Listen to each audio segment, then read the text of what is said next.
Junction. किसी ने खूब कहा है, लगेगी आग तो आएंगे घर कई सदमे, यहाँ पे सिर्फ हमारा मकान थोड़ी है। जी हाँ, अग्निपथ योजना से नाराज छात्रों की भीड़ में छुपे उपद्रवियों ने जिस तरह से तोड़फोड़ और आगजनी की घटना को अंजाम दिया है, इसमें सबसे ज्यादा क्षति रेलवे विभाग को हुई है।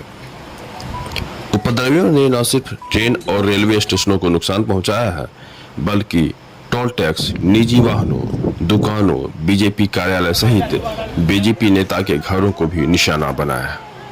अब पुलिस प्रशासन उन उपद्रवियों को चिन्हित कर रही है। लेकिन इन हिंसक घटनाओं के बीच एक अच्छी तस्वीर भी देखने को मिली, जो चेहरे पर नकाब डालकर ट्रेन फूंकने वाले उन उपद्रवियों के लिए एक सीख साबित हो सकती है। दरअसल यह तस्वीर गया जिले की है, जिसमें 2 बोगियों को एक रेलवे कर्मचारी ने अपनी जान को जोखिम में डालकर धू-धू कर जल रहे ट्रेन से अलग कर रहे हैं।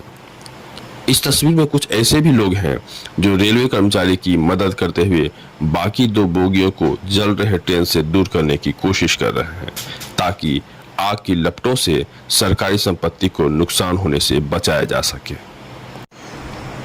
अब उन चेहरों को भी आपको देखने चाहिए जो हाथ में डंडे लेकर खुद को सेना का अभ्यर्थी होने का दावा कर रहे हैं। ये चेहरे बीजेपी नेता के घर पर हमला करने वालों के बताए जा रहे हैं, जिसे वहां के सीसीटीवी फुटेज से निकाला गया है। अब पुलिस उन्हें उनके उन काम के अनुरूप इनाम देने के लिए उनकी सघन तलाश कर रही है। जहाँ भी जो भी थोड़ा बहुत प्रदर्शन हुआ है, तो सभी की हम लोगों ने प्रॉपर वे में वीडियोग्राफी कराई है, और आज शाम को वीडियोग्राफी का हम लोग एनालिसिस करेंगे, और जो भी लोग उसमें उपद्रव करते हुए चिन्हित होंगे उन पर कल से कार्रवाई स्टार्ट होगी। अब आप उन बड़े चेहरों को भी देखें, जिसमें कुछ लोग इस विषम परिस्थिति में या तो अपनी राजनीतिक रोटी सेक रहे हैं या फिर खामोश हैं। कोई इसे सरकार की गलत नीति बता रहे हैं, तो कोई सरकार की बेहतर नीति, लेकिन कोई यह कहने की हिम्मत नहीं कर रहा है कि उपद्रवियों के विरोध करने का यह तरीका सरासर गलत है। जन अधिकार पार्टी के राष्ट्रीय अध्यक्ष पप्पू यादव ने अपनी ट्विटर हैंडल पर लिखा है कि 8 साल पहले प्रधानमंत्री पद का निजीकरण कर दिया गया, इसलिए सरकार सेना का निजीकरण कर रही है। वहीं जेएनयू के पूर्व अध्यक्ष कन्हैया कुमार ने कहा है कि अग्निपथ योजना देश के नौजवानों को अग्नि में झोंकने की योजना है। इस योजना को तुरंत वापस ले लेना चाहिए। प्रधानमंत्री जी खुद को डॉक्टर डेंग समझते हैं और हमें पिंजरे में बंद चूहा, जो जब मन करे तब इंजेक्शन लगाना शुरू कर देते हैं, टेस्ट करते हैं कि कितना उछला। प्रधानमंत्री जी खुद को समझते हैं डॉक्टर डेंग, और हम लोगों को समझते हैं पिंजरे में बंद चूहा। तो जब मन करे तब जो है ना इंजेक्शन लगाना शुरू कर देते हैं, टेस्ट करते हैं कि कितना उछला, कितना जो है अनसीरियस चीज है। आप समझिए तो 2 दिन आंदोलन हो गया, कई ट्रेनें जल गई, हिंसा हो गई, तब कह रहे हैं कि नहीं नहीं नहीं इस बार जो है 2 साल एज बढ़ा देंगे। तो सो रहे थे। वहीं लोजपा के राष्ट्रीय अध्यक्ष सांसद चिराग पासवान ने कहा कि अग्निपथ योजना सरकार को वापस लेना चाहिए, जबकि झारखंड के मुख्यमंत्री हेमंत सोरेन ने कहा कि बहाली अनुबंध पर और नाम अग्निवीर। इस स्लोगन वीर सरकार से और उम्मीद भी क्या की जा सकती है। जागो, भविष्य के कर्णधारों जागो।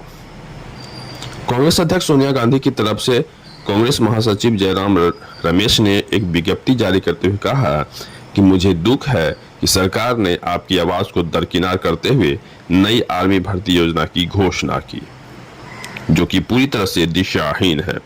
भारतीय राष्ट्रीय कांग्रेस आपके साथ पूरी मजबूती से खड़ी है और इस योजना को वापस करवाने के लिए संघर्ष करने व आपके हितों की रक्षा करने का वादा करती है।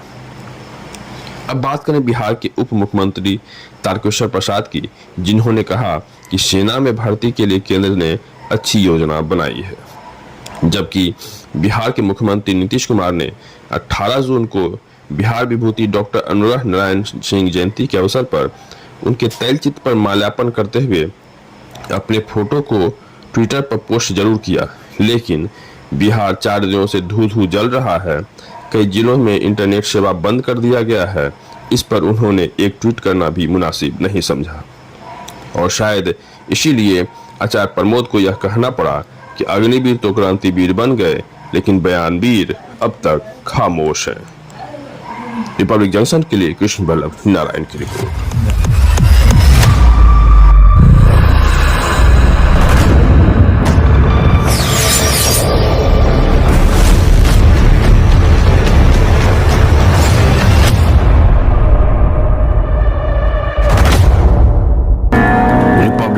जंक्शन।